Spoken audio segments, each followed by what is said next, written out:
SolveYourTech.com, your source for how-to guides and tutorials.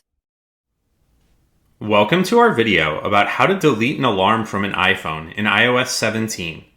If this guide helps you out, then please consider subscribing and liking this video. If you have too many alarms in the clock app on your iPhone and you would like to get rid of some ones that you aren't using, then you can do so by opening the clock app. You can then select the Alarms tab at the bottom of this screen, and then you can either swipe to the left on an alarm that you want to get rid of, and then you can tap the delete button, or you can touch the edit button at the top left corner of the screen, and you can tap this little red circle with the white dash in it, and then choose the delete option to get rid of an alarm that way. Once you're finished removing the alarms, if you're using the editing option, then you can just tap done, and it will return to the regular alarm mode.